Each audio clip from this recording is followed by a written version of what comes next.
लाला लाजपत राय, जिन्हें पंजाब केसरी और शेर पंजाब के नाम से जाना जाता है, भारतीय स्वतंत्रता संग्राम के प्रमुख नेताओं में से एक थे। उनका जीवन संघर्ष, देशभक्ति और समाज सेवा का अद्भुत उदाहरण है। उनकी कहानी भारतीय इतिहास के एक महान अध्याय का प्रतिनिधित्व करती है। यहाँ उनके जीवन और योगदान पर 5000 शब्दों की एक विस्तृत कहानी प्रस्तुत की गई है। प्रारंभिक जीवन और शिक्षा। लाला लाजपत राय का जन्म 28 जनवरी 1965 को पंजाब के मोगा जिले के धुद के गांव में हुआ था। उनके पिता मुंशी राधा कृष्ण आजाद फारसी और उर्दू के विद्वान थे और उनकी मां गुलाब देवी धार्मिक प्रवृत्ति की थीं।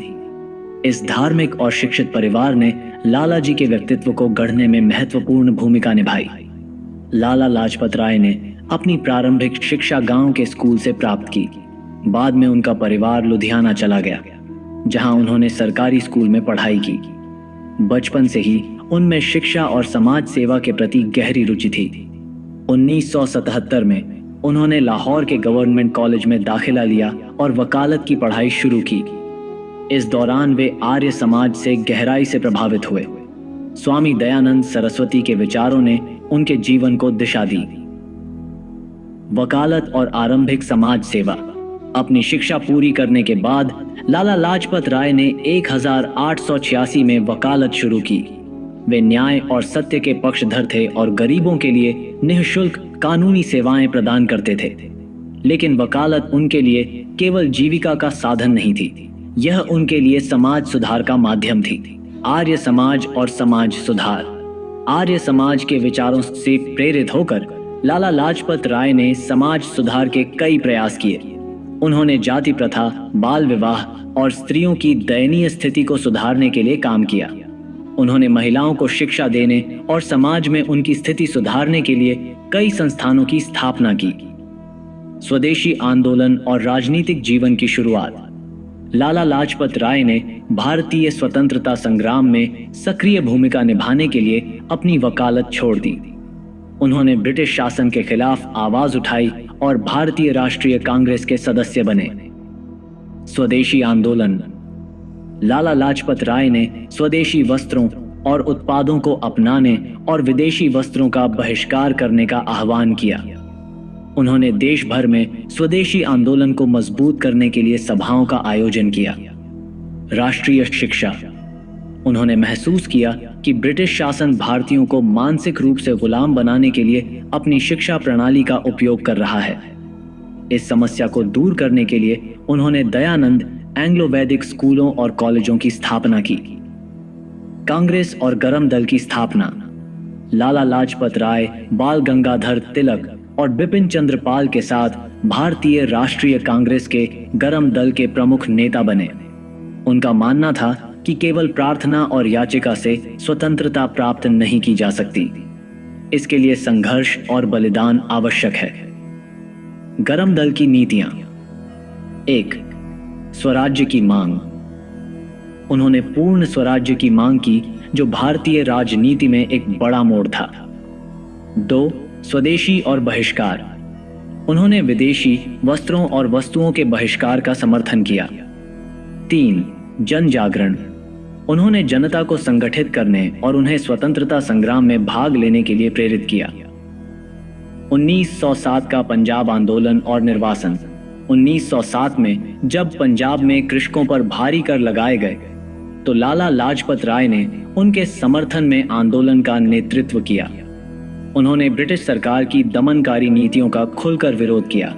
इस वजह से उन्हें गिरफ्तार कर बर्मा के मांडले जेल भेज दिया गया। उनका निर्वासन भारतीय स्वतंत्रता संग्राम में एक महत्वपूर्ण घटना थी। इसने उन्हें और मजबूत बनाया और जनता के बीच उनकी लोकप्रियता बढ़ा दी। अंतर्राष्ट्रीय यात्रा और भारतीय स्वतंत्रता के लिए समर्थन। लाला लाजपत राय ने 1914 में अमेरिका का दौरा किया। वहां उन्होंने भारतीय स्वतंत्रता संग्राम के लिए समर्थन जुटाने का प्रयास किया। उन्होंने न्यूयॉर्क में इंडियन होम रूल लीग की स्थापना की और यंग इंडिया नामक एक पत्रिका शुरू की। लाला जी का अमेरिका में योगदान। 1. उन्होंने भारतीय समुदाय को एकजुट किया और उन्हें स्वतंत्रता संग्राम में भाग लेने के लिए प्रेरित किया।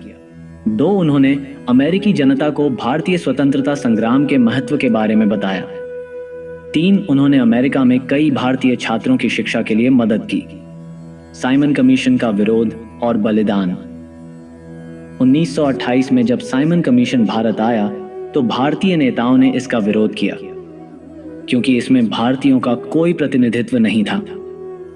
लाला लाजपत राय ने इस विरोध का नेतृत्व किया।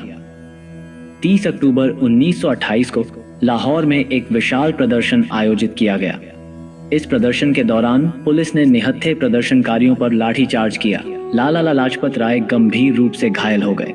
उन्होंने कहा, मेरे शरीर पर पड़ने वाली प्रत्येक लाठी ब्रिटिश शासन के ताबूत में कील साबित होगी। 17 नवंबर 1928 को गंभीर चोटों के कारण उनका निधन हो गया। लाला लाजपत राय का विचारधारा और योगदान। लाला लाजपत राय केवल एक नेता ही नहीं बल्कि एक विचारक, समाज सुधारक और शिक्षक भी थे। उनका जीवन भारतीय जनता को यह सिखाता है कि बलिदान और संघर्ष के बिना स्वतंत्रता प्राप्त नहीं की जा सकती। उनके प्रमुख योगदान। 1. शिक्षा। उन्होंने भारतीय शिक्षा प्रणाली को सुदृढ़ करने के लिए कई संस्थानों की स्थापना की। 2. सामाजिक सुधार। उन्होंने महिलाओं की शिक्षा, जाति प्रथा के उन्मूलन और बाल विवाह रोकने के लिए काम किया। 3. स्वदेशी आंदोलन। उन्होंने भारतीय उद्योगों और वस्त्रों को बढ़ावा दिया। 4. स्वतंत्रता संग्राम। उन्होंने कांग्रेस के गरम दल का नेतृत्व किया और जनता को जागरूक किया। निष्कर्ष। लाला लाजपत राय का जीवन संघर्ष और प्रेरणा का प्रतीक है। उनका बलिदान भारतीय स्वतंत्रता संग्राम में एक मील का पत्थर साबित हुआ। उनकी कहानी आज भी हमें यह सिखाती है कि जब तक हम अपने अधिकारों के लिए लड़ेंगे नहीं, तब तक हमें स्वतंत्रता नहीं मिलेगी। उनके जीवन का हर पहलू यह दर्शाता है कि सच्चे देशभक्त कैसे समाज और देश के लिए अपना सर्वस्व न्यौछावर कर देते हैं। लाला लाजपत राय का नाम इतिहास के पन्नों में स्वर्ण अक्षरों में लिखा गया है और वह हमेशा हमारी प्रेरणा बने रहेंगे।